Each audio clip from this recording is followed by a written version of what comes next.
नमस्कार, स्वागत है आप सभी का ज्ञान सम्मान के इस यूट्यूब प्लेटफॉर्म पे। यूपी पीसीएस 2023 के एग्ज़ाम में महज कुछ ही दिन शेष हैं। ऐसे में आप सभी के लिए यूपी स्पेशल करंट अफेयर्स कराया जा रहा है। इसमें हम लोग मई 2022 का कंप्लीट कर चुके हैं। आज जून 2022 का फर्स्ट पार्ट देखेंगे। इसके अंत में महत्वपूर्ण एमसीक्यू कराया जाएगा। इस चैनल को सब्सक्राइब करें और अधिक से अधिक शेयर करें। आइए देखते हैं आज का पहला मुद्दा।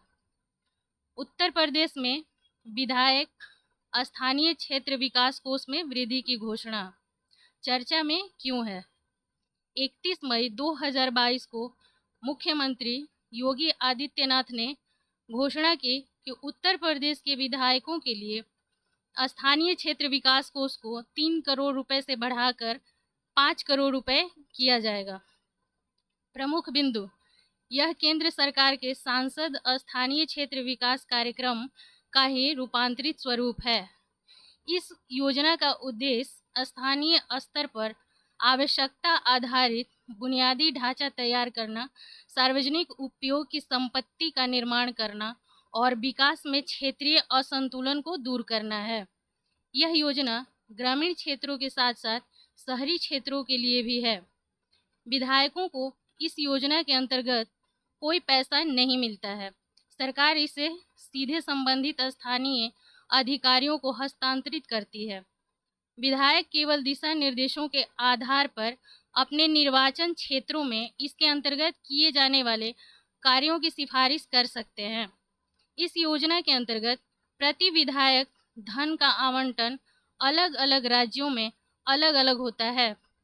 गौरतलब है कि उत्तर प्रदेश सरकार ने MLA-LND फंड को फरवरी 2020 में 2 करोड़ रुपए से बढ़ाकर 3 करोड़ रुपए कर दिया था, जिसे कोविड महामारी के कारण 2020-21 में निलंबित कर दिया गया था और 2021-22 में आंशिक रूप से बहाल कर दिया गया था।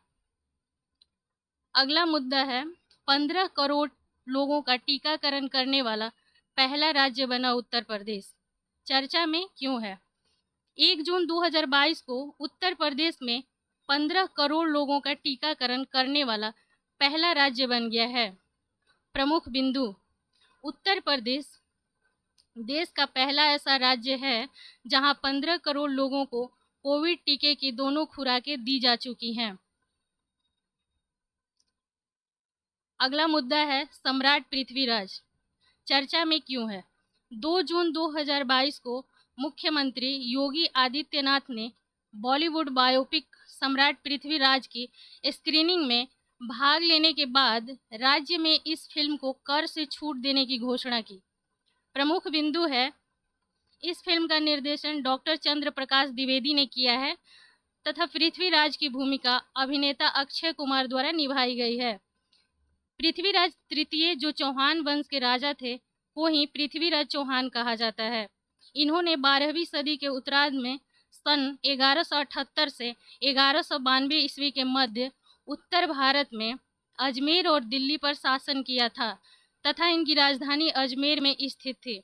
वर्ष 2021 में बागपत जनपद के खेकड़ा के निकटवर्ती दिल्ली सहारनपुर हाईवे से सटे गांव काठा के प्राचीन टीले में पुरातात्विक स्थल निरीक्षण में पृथ्वीराज चौहान सहित राजा अनंगपाल देव, राजा मदन पाल, राजा चाहड़ा राजदेव के समय के 16 दुर्लभ सिक्के प्राप्त हुए थे। तराइन के प्रथम युद्ध में पृथ्वीराज ने मोहम्मद गोरी को पराजित किया था, किंतु तराइन के द्वितीय युद्ध में मोहम्मद गोरी ने पृथ्वीराज को पराजित कर दिया। दिल्ली स्थित किला राय पिथौरा के निर्माण का श्रेय पृथ्वीराज को ही दिया जाता है। अगला मुद्दा है, उत्तर प्रदेश में तीसरी ग्राउंड ब्रेकिंग सेरेमनी का आयोजन चर्चा में क्यों है? 3 जून 2022 को प्रधानमंत्री नरेंद्र मोदी ने लखनऊ के इंदिरा गांधी प्रतिष्ठान में उत्तर प्रदेश सरकार की तीसरी ग्राउंड ब्रेकिंग सेरेमनी में 80,224 करोड़ रुपए की 1406 परियोजनाओं का वर्चुअल शिलान्यास किया। प्रमुख बिंदु: इन परियोजनाओं में 45,529.29 करोड़ रुपए की परियोजनाएं गौतम बुद्ध नगर को 4,460.88 करोड़ रुपए की लखनऊ को तथा 2,828.86 करोड़ रुपए की परियोजनाएं गोरखपुर को प्राप्त हुई।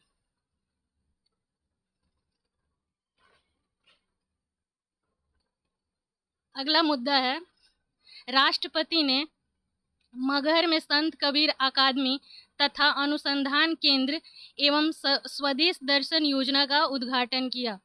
चर्चा में क्यों है? 5 जून 2022 को राष्ट्रपति रामनाथ कोविंद ने उत्तर प्रदेश के संत कबीर नगर जिले के मगहर में संत कबीर अकादमी और अनुसंधान केंद्र तथा स्वदेश दर्शन योजना का उद्घाटन किया। अगला मुद्दा है, एकेटीयू में एनईपी पाठ्यक्रम तैयार करने के लिए कमेटी का गठन। चर्चा में क्यों है? 6 जून 2022 को AKTU doctor APJ Abdul Kalam technical university के कुलपति प्रोफेसर प्रदीप कुमार मिश्रा ने राष्ट्रीय शिक्षा नीति 2020 आधारित शैक्षणिक पाठ्यक्रम को विश्वविद्यालय में लागू करने के प्रस्ताव को तैयार करने के लिए समिति का गठन किया है। अगला मुद्दा है, खाद्य सुरक्षा सूचकांक 2021-22 में उत्तर प्रदेश 8वें स्थान पर। चर्चा में क्यों है? 7 जून 2022 को विश्व खाद्य दिवस के अवसर पर केंद्रीय स्वास्थ्य मंत्री मनसुख मंडाविया ने भारतीय खाद्य सुरक्षा और मानक प्राधिकरण का चौथा राज्य खाद्य सुरक्षा सूचकांक जारी किया, जिसमें उत्तर प्रदेश को 8वां स्थान मिला है। अगला मुद्दा है, उत्तर प्रदेश का पहला कार्बन फ्री जोन होगा काशी विश्वनाथ धाम। चर्चा में क्यों है? 8 जून 2022 को वाराणसी के मंडल आयुक्त दीपक अग्रवाल ने बताया कि काशी विश्वनाथ धाम क्षेत्र को कार्बन मुक्त करने के लिए मंदिर प्रशासन ने पहल शुरू की है। यह प्रदेश का पहला ऐसा मंदिर होगा जो पूरी तरह से कार्बन व धूल कणों से मुक्त होगा। अगला मुद्दा है, राज्य के पीसीएस अधिकारियों के लिए स्पैरो यूपी पोर्टल। चर्चा में क्यों है? हाल ही में उत्तर प्रदेश सरकार ने राज्य के पीसीएस अधिकारियों को अपनी चल अचल संपत्ति का ऑनलाइन ब्यौरा देने के लिए स्पैरो यूपी पोर्टल का निर्माण किया है। सभी अधिकारियों को लॉगिन व पासवर्ड भी दे दिया गया है। प्रमुख बिंदु, इन अफसरों की वार्षिक गोपनीय प्रविष्टि भी अब ऑनलाइन दी जाएगी। इससे पहले राज्य सरकार ने मंत्रियों और आईएएस अधिकारियों को अपनी संपत्ति का ब्यौरा देने के निर्देश दिए थे। गौरतलब है कि आईएएस अधिकारियों के लिए अपनी संपत्ति का ब्यौरा देना पहले से अनिवार्य है। भारत सरकार के कार्मिक एवं प्रशिक्षण विभाग के तहत यह व्यवस्था पहले से ही लागू है। इसके तहत राज्य के सभी पीसीएस अधिकारियों को हर साल 1 से 21 जनवरी के बीच अपनी संपत्ति का हिसाब देना होगा। ऐसा न करने पर विभागीय कार्रवाई की जाएगी। अगला मुद्दा है, आगरा कैंट स्टेशन को मिला ग्रीन रेटिंग। चर्चा में क्यों है? हाल ही में आगरा रेल मंडल के वाणिज्य प्रबंधक प्रशस्ति श्रीवास्तव ने बताया कि Agra cantt station DRM office और रेलवे अस्पताल को हरियाली, कूड़ा प्रबंधन व सफाई के मामले में आईजीबीसी की ओर से ग्रीन रेटिंग दी गई है।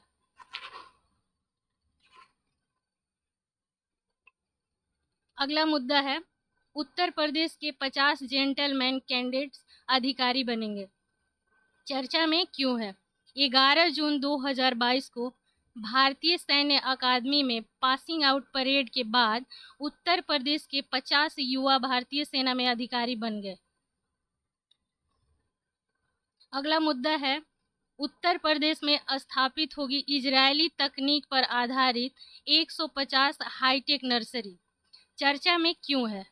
हाल ही में उत्तर प्रदेश सरकार ने बागवानी को बढ़ावा देने और ग्रामीण आजीविका में सुधार के दोहरे उद्देश्य की पूर्ति के लिए महात्मा गांधी राष्ट्रीय ग्रामीण रोजगार गारंटी अधिनियम मनरेगा की योजनाओं के तहत इजरायली तकनीक पर आधारित 150 हाईटेक नर्सरी स्थापित करने का निर्णय लिया है। अगला मुद्दा है, सत्र न्यायालय मजिस्ट्रेट के समन आदेश को रद्द नहीं कर सकता है उच्च न्यायालय। चर्चा में क्यों है?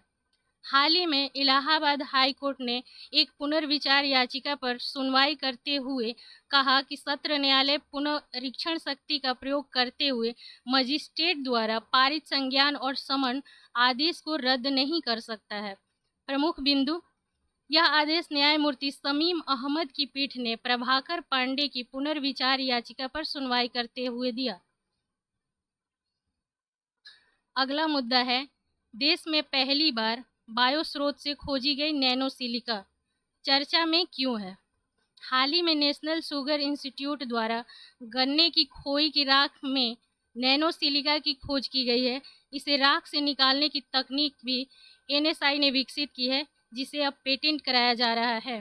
प्रमुख बिंदु, एनएसआई के निर्देशक प्रोफेसर नरेंद्र मोहन ने बताया कि नैनो सिलिका पार्टिकल्स की खोज और इसकी तकनीक का विकास senior research fellow doctor Shalini Kumari ने किया है। इस तकनीक को विकसित करने में 2 साल लगे हैं। अभी तक विभिन्न मिनरल स्रोतों से नैनो सिलिका प्राप्त की जाती थी, लेकिन बायो स्रोत से देश में पहली बार इसे खोला गया है। अब आइए देखते हैं जून 2022 के कुछ महत्वपूर्ण एमसीक्यू।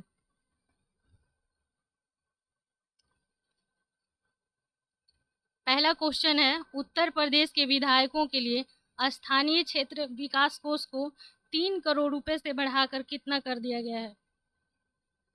आंसर है 5 करोड़।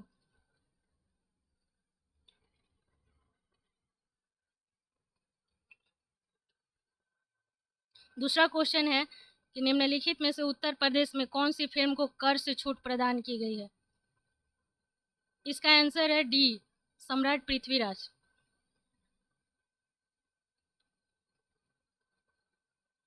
अगला क्वेश्चन है, उत्तर प्रदेश में इजरायली तकनीक पर आधारित कितनी हाईटेक नर्सरी स्थापित की जाएगी? इसका आंसर है ऑप्शन बी, 150। अगला क्वेश्चन है कि निम्नलिखित में से कौन सा कथन सत्य है? पहला, उत्तर प्रदेश के द्वारा स्पैरो यूपी पोर्टल का निर्माण किया गया। दूसरा है, राज्य के पीसीएस अधिकारियों को अपनी चल अचल संपत्ति का ऑनलाइन ब्यौरा देने के लिए इस पोर्टल का निर्माण किया गया है। इसका आंसर होगा ऑप्शन सी, 1 और 2 दोनों। अगला क्वेश्चन है, निम्नलिखित में कौन सा कथन सत्य है? पहला है, 7 जून 2022 को विश्व खाद्य दिवस के अवसर पर भारतीय खाद्य सुरक्षा और मानक प्राधिकरण का चौथा राज्य खाद्य सुरक्षा सूचकांक जारी किया गया है। दूसरा है, इसमें उत्तर प्रदेश को 8वां स्थान मिला है। इसका आंसर होगा ऑप्शन सी, 1 और 2 दोनों। Thank you very much.